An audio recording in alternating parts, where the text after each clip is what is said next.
Hello, my name is Father Jacob Rouse, and I'm the pastor of Notre Dame Parish in Cresco, Iowa. And for today's video, I'd like to tell you that I just went on a Bob Dylan pilgrimage to northern Minnesota, Hibbing and Duluth area, and the northern shore of Lake Superior. Very beautiful area. Highly recommend it. But one part of the trip I want to tell you about is that I went to Gooseberry Falls State Park and walked around the trails and saw the waterfalls, and it was very, very peaceful and beautiful.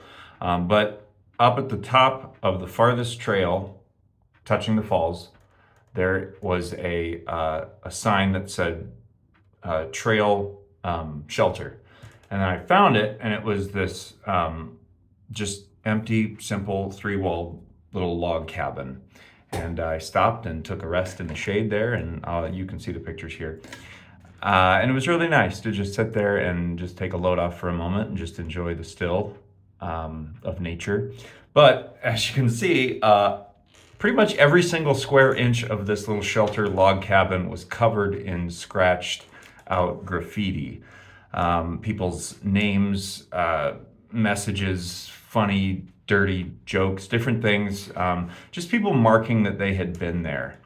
And reading the signs and the history of the area, it talked about there was a group of men in the 30s that helped build the state park and all the amenities thereof. So I was thinking that this log cabin could have gone back even to the 30s. I'm not really sure. But what I am sure of is that when someone built this log cabin, maybe the builders themselves might have signed their names. But somewhere along the line, someone stopped that cabin, that little shelter, to take a rest, and they decided to scratch their name on it, or their initials, or their significant other they were with. At one point, that cabin was completely new, pristine, unscratched, ungraffitied, and then someone made the first mark. And then that continued the trend, and now it's this cultural little biosphere of, it actually is kind of artistic now at this point because there's been decades of people doing it. But still, nonetheless, the fact that remains is that graffiti's wrong and you shouldn't do it, even though I was actually tempted myself to scratch in Jesus is Lord or just something like that. But then I realized I was just being part of the problem. Even though everyone else did it, it's fine, you know?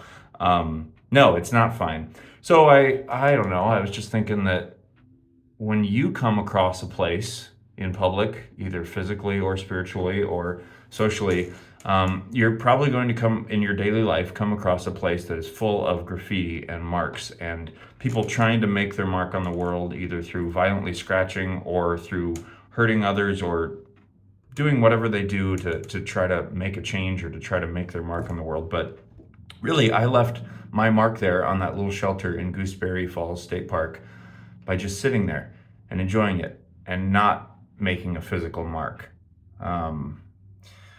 So we can trace back the first mark would be, sin. Adam and Eve listened to the serpent and defied God and disobeyed. And from there, that's what brings us to today. That's kind of a abbreviated form, but you have the choice when you come across either physical graffiti, scratched up log cabins, or any place in your life where there's pain and many people doing different things. You have the choice to make your mark by not being part of the cycle that scratches their names into things. You have the choice and the power to just simply enjoy it and make it a better space, make it a better place for the next person who comes. So even if we can't clean up all the graffiti, we can just stop doing it. So hope that makes you think and leads you towards prayer, and I hope you take it one day at a time, and I will see you this weekend.